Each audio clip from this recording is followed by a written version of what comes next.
Coming together is only the beginning. Hi, welcome!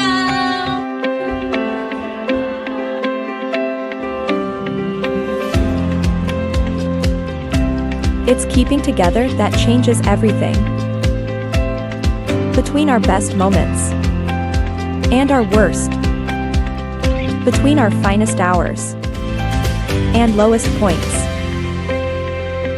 Here at Jamsi, Cebu, we are always better when we are together. May hapon sa tanan. May hapon. Pakitbati naman yung katabi mo. May hapon. May hapon. Good afternoon, church. Are we all grateful that we are in this place this afternoon? Yes. Amen? It is indeed a joy to worship together, di ba? So pakisabi sa katabi mo, it is indeed better together. It is better together. Let's open this in prayer. Heavenly Father God, Lord, we continuously invite your holy presence in this space, God. Lord, may you fill this space with your presence, God, and saturate every heart in this space, God.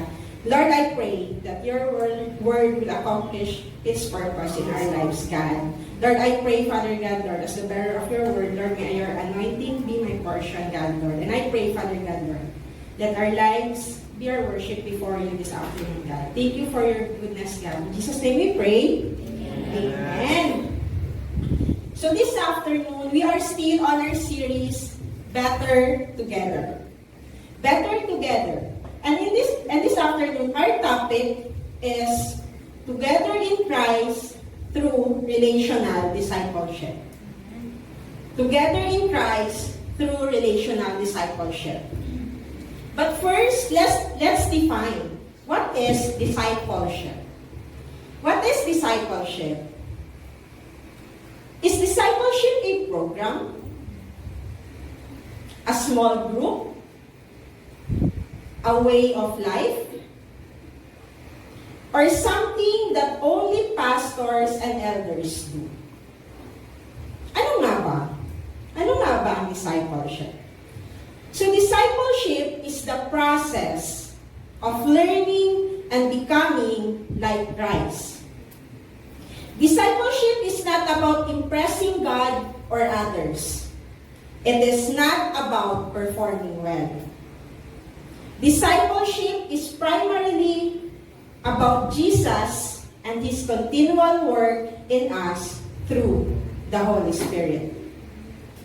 Jesus' continual work in us through the Holy Spirit. Do you agree? Yes. Amen? Amen. And discipleship is fundamentally or basically relational. Very core of discipleship is relation. Discipleship is relational. We being in Christ, diba, it's a relation.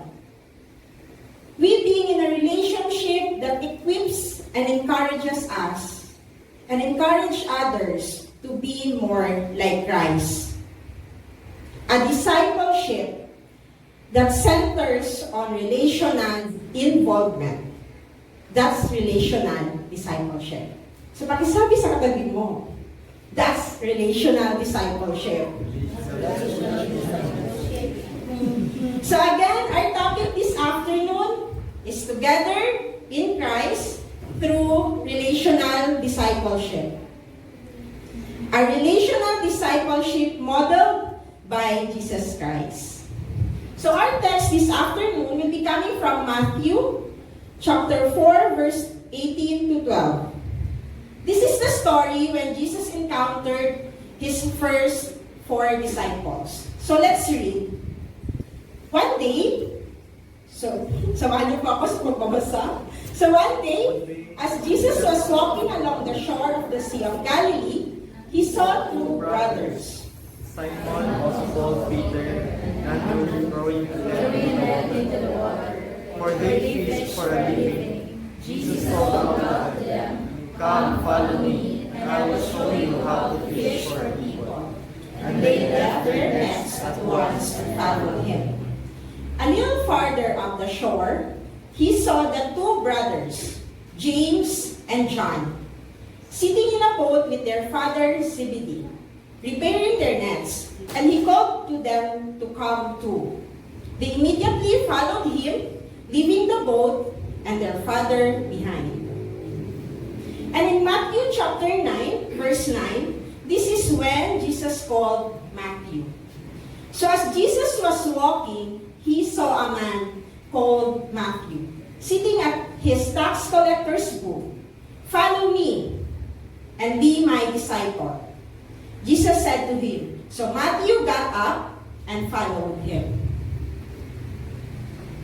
Jesus' first disciples, fisherman and a tax collector. Alam niyo ba na sa panahon na yon, they are social outcasts? Fishermen and tax collectors are social outcasts. Mga itinakwil ng lipunan. Sa Bisaya pa, sinalikway. Gisalikway. Mali yung Google. Gisalikway. Na-imagine niyo ba yung feeling? Yung feeling unseen, yung nandyan ka pero hindi ka nila pinapansin. Nakarelate ba kayo? Nakarelate ba tayo? Kasi, at one point in our lives, naging social outcast tayo. Kasi naging social outcast tayo for some various reasons. Masakit isipin na ganun yung status nila, di ba? Mga social outcast. Social outcast. Individuals who have no place in their society or in a particular group. No place. Wala silang lugar sa society nila, sa lipunan, sa pamilya, kung saan man. Di ba? Social outcast sila. For Peter, Andrew, James, and John, the fishermen, they were social outcasts back in Jesus' day kasi fishermen were among those who did not hold high standing in society. Nasa mababang pangkat sila, di ba, sa lipunan. In fact, they were often ceremonially unclean dahil sa trabaho nila. That's why they are not allowed to worship at the temple. Imagine, di ba, naghahanap buhay lang naman ako. Ito lang yung kaya ko, maging mangingisda. But because of my work, they considered me ceremonially unclean. So nawala sa akin yung privilege to worship God in the temple. Di ba gano'ng kasakit yun? Social outcast because of their economic status. Matthew, a tax collector, is a social outcast kasi tax collector siya. Because tax collectors that time are considered sinners, traitors. Kasi they are Jews na nag-work sa Romans. Sila'y nagko-collect ng tax. Instead na tulungan nila yung mga kapwa nila Jew na hindi magbayad, sila pa mismo yung nangongolekta from them. Ang masakit doon kasi wala silang magawa. By hook or by crook, magbigay kayo. Sounds familiar? Di ba? Kaya, even up to this present day, di ba, pag sinabi nating tax, parang, saan mapupunta yung tax? Parang gano'n, di ba? So, this time, sa time na to, gano'n din yung ano sa kanila, gano'n yung tingin sa kanila. Ang kaibahan lang is, sa panahon nila, pag tax collector ka, wala kang lugar sa society. Outcast ka. Gisalikway ka. Di ba? The tax collectors were social outcasts because of some cultural reasons. Hindi kasi sila nakapasa sa standard. Lalo na sa standard ng mga Pharisees. So, they were considered sinners or outcasts. But not with Jesus. Hindi sila nilayuan. hindi niya nilayuan ang mga taong yon. Ang fishermen, ang tax collectors, di ba hindi sila nilayuan ni Jesus. But instead, He made an effort to build relationship. Nabasa naman natin, di ba, sa text. How did Jesus encountered the disciples? Hindi yung mga disciples ang lumapit kay Jesus, but instead si Jesus, habang naglalakad siya, nakita niya sila. Come, follow me. Diba siya ang tumawag sa kanila? Same with Matthew, nakaupo lang naman siya sa booth niya. Then naglakad si Jesus, nakita siya. Diba si Jesus yung nag-effort? Si Jesus yung gumawa ng paraan. Si Jesus yung gumawa ng paraan para magkaroon sila ng relasyon. He paved the way and He bridged the gap. Paano?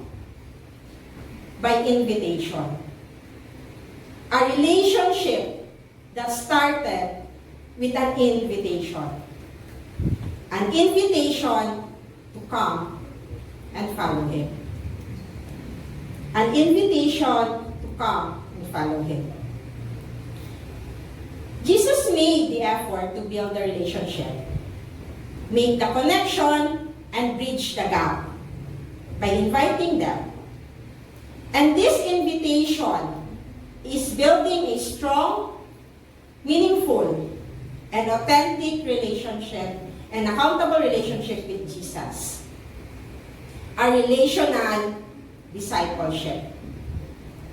A kind of relationship that would equip and encourage others to be more like Christ.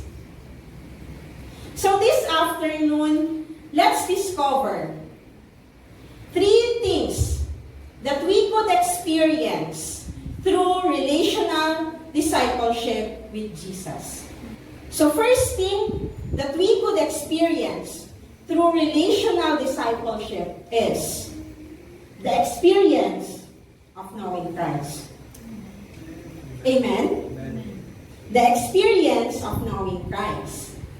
Matthew chapter 4 verse 19, it says, Jesus called out to them, "Come, follow me, and I will show you how to fish people." Come, follow me, and I will teach you how to fish for people. And they left their nets at once and followed Him. And He called James and John too. Diba? Ganun din sinabi niya, "Come, follow me." So they got up and followed Him. Same case with Matthew. He said, "Come, follow me, and be my disciple." Follow me and be my disciple. So Matthew got up and followed Him. The disciples experience a privilege of knowing Christ. A relationship with Jesus. Ano ang amazing sa relationship na to?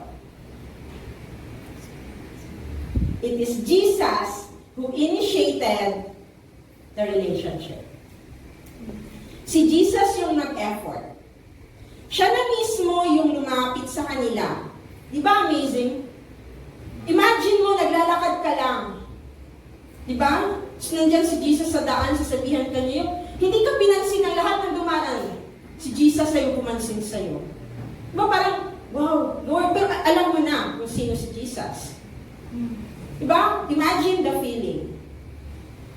Same with the disciples. Kasi this time, they have the idea kung sino si Jesus. Because prior pa, sa na-encounter sila ni Jesus, gumagawa na si Jesus ng ministry. He's into ministry na. He preached, nagpagaling na siya ng mga may sakit, nag-cast out ng mga demons. So kumalat na yung balita sa lugar nila kung sino si Jesus. So nung tinawag sila ni Jesus, diba, imagine the feeling. Grabe yung privilege na naibigay. Tinawag ka to be His disciple. To be His follower. Amazing, di ba? Amen? Amen ba? Amen. Amen. And this invitation invitation to be in a relationship with Jesus is a message of hope. A message of hope. Pag-asa. A message of hope. A hope that you are not just nobody to God. A hope that you are not just nobody to God, but you are that somebody that God wants to have a relationship with. Amen? Ulitin ko. A hope that you are not just some nobody to God, but you are that somebody that God wants to have a relationship with. All you have to do is to make the decision to respond. Respond to God's invitation to follow Him. Respond. Nakita natin, di ba, paano nag-respond yung disciples. Relationship cannot happen kung isa lang yung may gusto. Di ba, gusto ni Jesus na magkaroon ng connection sa atin. But kung hindi ka magre-respond sa call niya, ano mangyayari? Di ba? Will you experience that relationship? Di ba hindi? And all we need to do is to respond. And that's what the disciples did. They immediately got up, leave everything behind, follow Him. Followed Him. Sa panahon natin ngayon, especially rampant ang cancel culture. Diba? Have you heard the word cancel culture? Sa mga Gen Z natin ngayon, di ba? Mga millennial, cancel culture. Yung pag hindi ka nag-fit sa standard nila, hindi ka nag-fit sa behavior, sa appearance, sa social status, sa lifestyle, cancel ka na agad. Rejected ka na. Diba? Kung meron kang may group of individuals sa class mo. Diba meron yan sa, kung mapapanood natin sa mga movies, yung mga it girls. Diba yung mga ganon? It girls, mga mean girls. Diba yung mga ganon sa palabas. Diba? Sila yung parang, pag hindi ka pasok sa standard nila, hindi ka makakapasok sa grupo. Akala natin dati, sa palabas lang yung nakikita. But in reality, it happens. Diba? Lalo na sa panahon ngayon na grabe yung bullying, hindi man physically, but diba sa social medias, ang daming mga, yung parang, gusto ko lang naman mag-post. Mga ganon. Pero ang dami, diba? Grabe yung cancel culture ngayon. Mahirap, kung mahirap ka, or mas nakaka-LL sila sa'yo, nakaluwag-luwag sila sa buhay. Di ba, nakaka-LL sila. Hindi ka pwede sa friendship na, hindi ka pwede sa group namin kasi hindi ka nakaka-LL, di ba? Mahirap ka, ito kami, ganon. So, ganon. Social outcast ka na agad. And being a social outcast can have a significant psychological and emotional impacts, including feeling of loneliness, depression, anxiety, and low self-esteem. Yung akala ng iba, okay lang yan, i-bully siya, or okay lang kung siyang pansinin, pero iba yung effect nun. Imagine na lang sa panahon nila, di ba? Hindi ka lang social outcast ng isang grupo or group of individuals yan. Lima lang ba sila o ilan sila? Ba't lipunan yun? Imagine, yung lipunan mismo yung ayaw sa'yo. Pwede bang lumipat na lang? Parang ganon. Ba't hindi? Wala kang magagawa kundi continue. Di ba? Imagine the feeling of being a social outcast. But Jesus made the way. Paved the way for them. For us. Si Jesus na mismo yung nag-initiate ng relationship na yon. Ang hirap mag-fit sa world. sa world na hindi ka naman matatanggap. But remember, we are not of this world. We are created to experience a relationship in eternity. Experience a relationship with Jesus in eternity. Amen? Amen. Amen. Kaya nga, di ba, si Jesus na mismo yung nag-effort. Nag-effort para sa kanila, nag-effort para sa akin, nag-effort para sa atin. Him sacrificing His life on that cross. And that's the sacrifice is God's invitation for all of us to come and follow Him. It is God's invitation for all of us to come and follow Him and experience to know Christ through relational discipleship. Amen? Amen. Our relationship with Christ. And we, having been outcast in one way or another, and now a disciple of Jesus, a follower of Christ, we should also be a vessel of hope. Let's extend grace. Grace to one another, lalo na sa bawat isa na nandito sa room na to. Let's extend grace. That we will be the means for people to experience, to know Christ. The means for people to experience, to know Christ. That everyone will be included and accepted without pretensions. Diba? Ang ganda nun. Yung hindi mo iisipin kung matatanggap ka ba o hindi. Let's extend grace. Let's be a vessel of hope. A community of disciples who've experienced to know Christ through relational discipleship. Amen. Amen? Amen. Amen. Second point na tayo, guys. Second thing that we could experience through relational discipleship with Jesus is the experience of making Him known. Making Him known.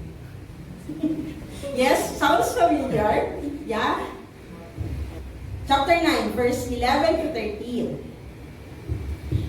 Matthew, having experienced to know Christ, did not just keep it to himself. Hindi niya tinago na parang, wow, natawa ako na maging disciples, ako lang.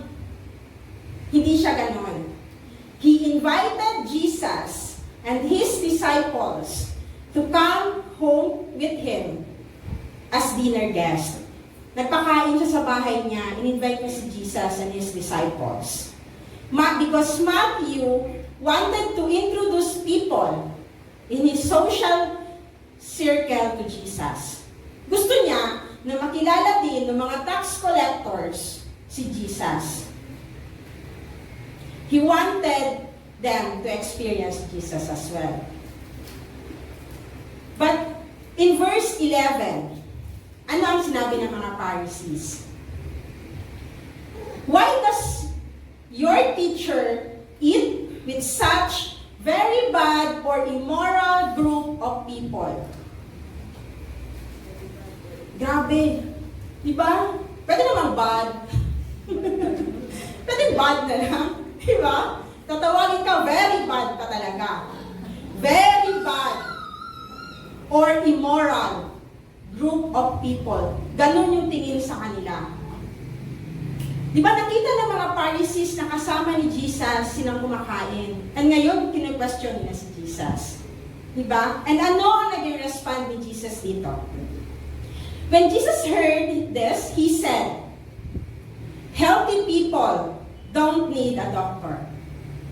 Sick people do. Then he added, now go and learn the meaning of this scripture.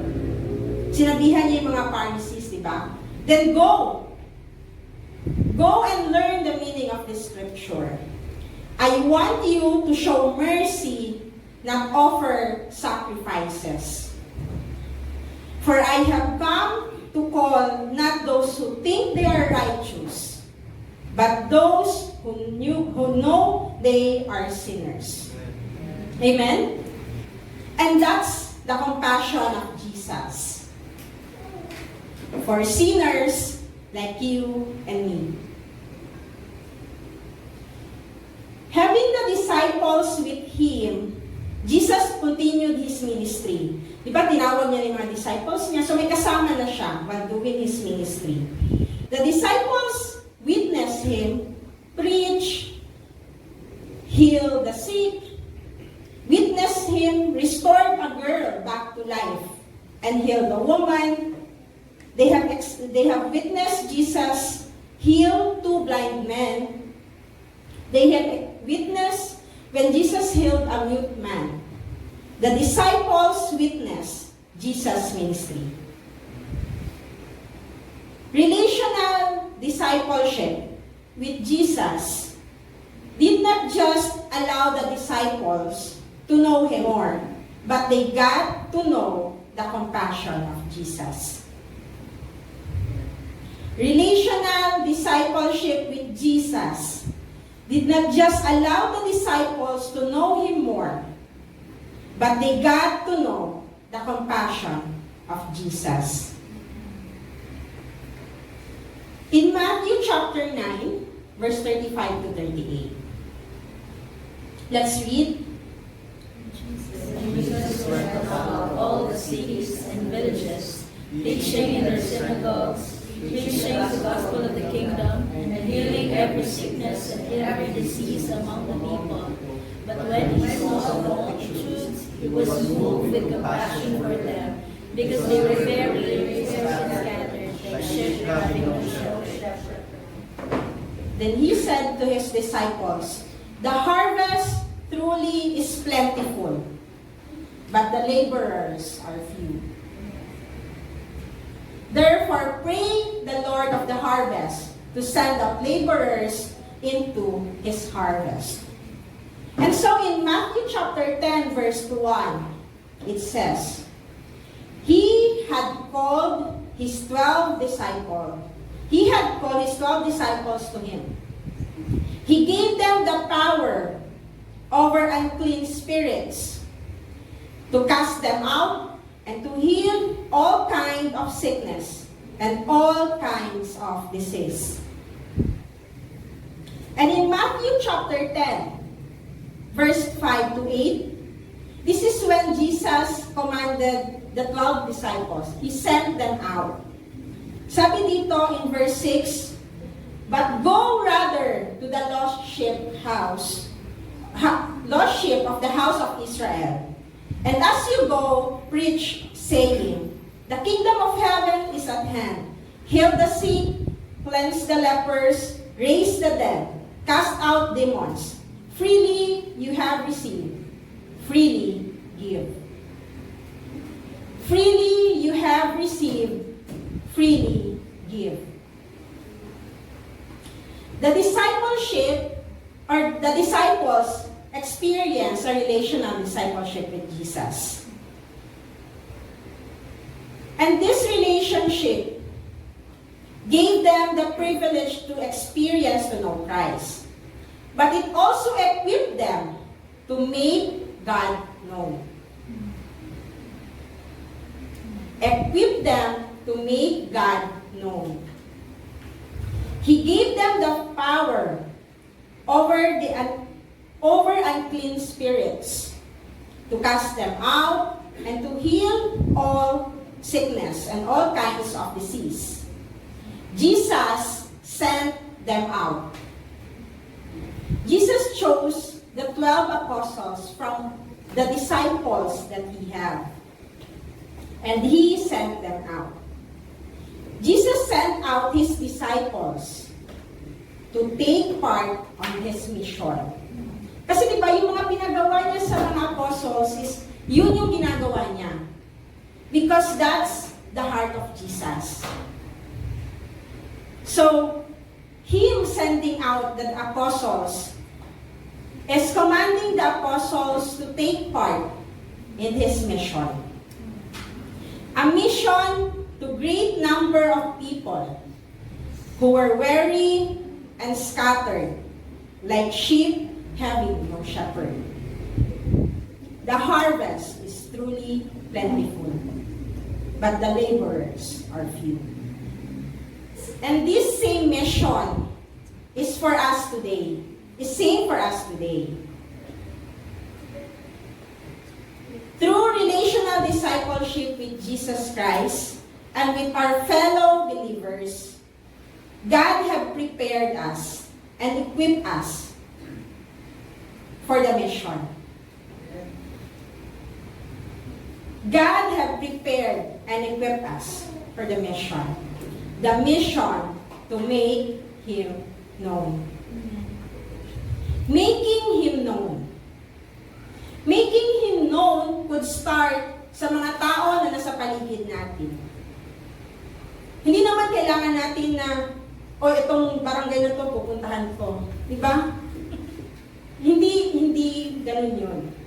We could start sa circle natin, sa group of friends natin, sa family natin, sa classmates natin, sa workmates natin. Sino yung social circle mo ngayon? Is there anyone in your mind na kasali sa social circle mo na hindi pa niya kilala si Jesus? Sino ang part ng social circle natin? Let's invite Jesus to that social circle.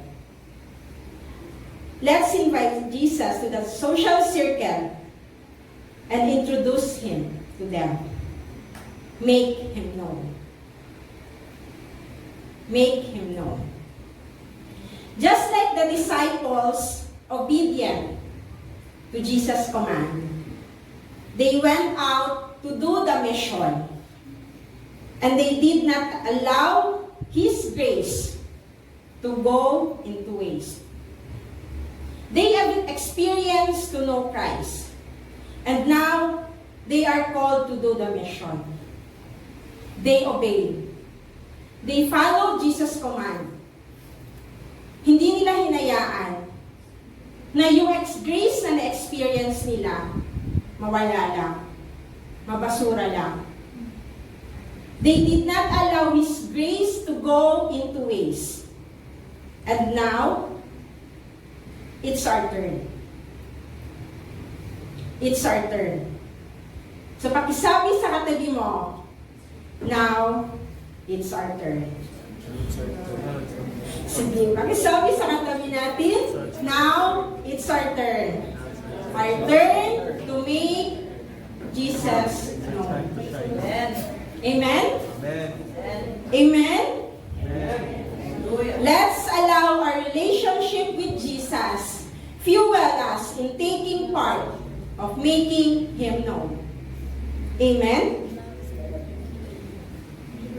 Last thing that we could experience through relational discipleship with Jesus is the experience of helping others to do the same. The first experience, diba? Experience to know God, to know Christ. Second is the experience to make Him known. And now is the experience of helping others to do the same. To do the same. To know Christ and to make Him known. In Matthew chapter 28, verse 18 to 20, it says, Jesus came and told His disciples, I have been given all authority in heaven and in earth. Therefore, go and make disciples of all nations. Therefore, go and make disciples of all nations, baptizing them in the name of the Father, and of the Son, and of the Holy Spirit. Teach these new disciples to obey all the commands I have given you. And be sure of this, I am with you always, even to the end of the age. Amen? Jesus gave the command. Pero hindi lang yung basta command. Diba? Na, okay, punta ka na doon. You share, you do the ministry, go and make disciples. But Jesus assured the disciples that He is with them always. Always, even to the end of the age. And this great commission is given nung pa-ascend na si Jesus. Ibig sabihin, iiwan niya na yung mga disciples niya. Iniwan niya na sa mga disciples niya yung Great Commission. Kasi nung nasa earth pa siya, siya yung gumagawa nun. But now, it's my time na pupunta na siya ulit sa heaven, di ba? Pupunta na siya sa heaven, and hindi pwedeng matapos yung commission na yun. And that's why Jesus gave this Great Commission. And the assurance that He is with them. He is with us, even to the end of the age. Amen? The command given by Jesus to His disciples before He ascended into heaven.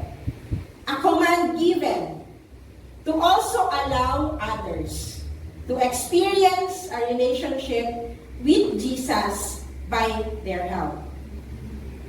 Yun eh.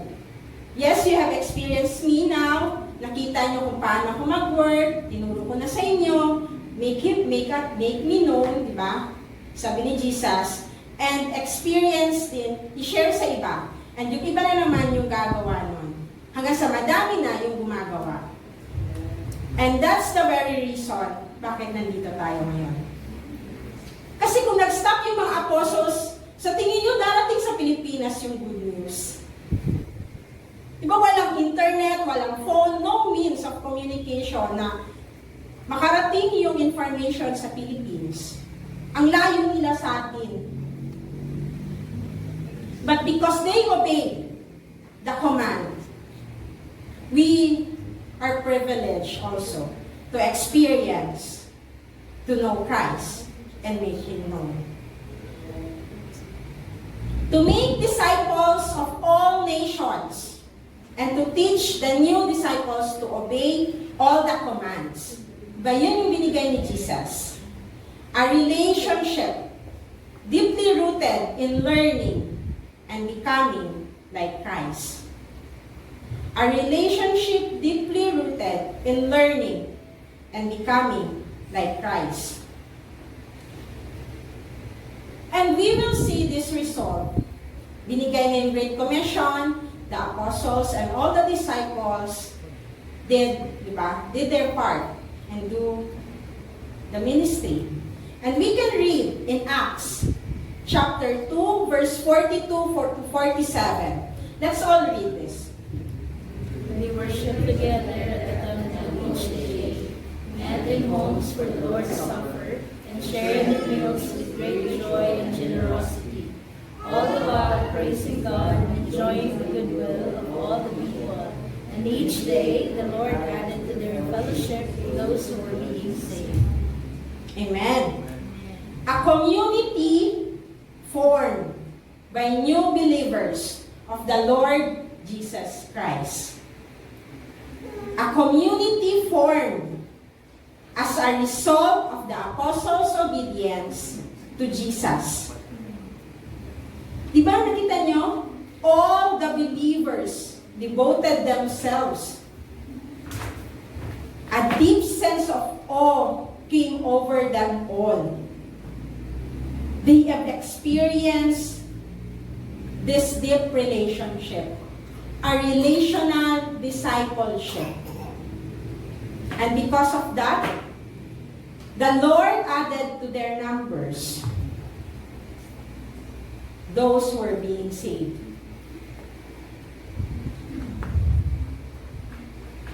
The relational discipleship experience by the disciples with Jesus empowered them to help others to do the same.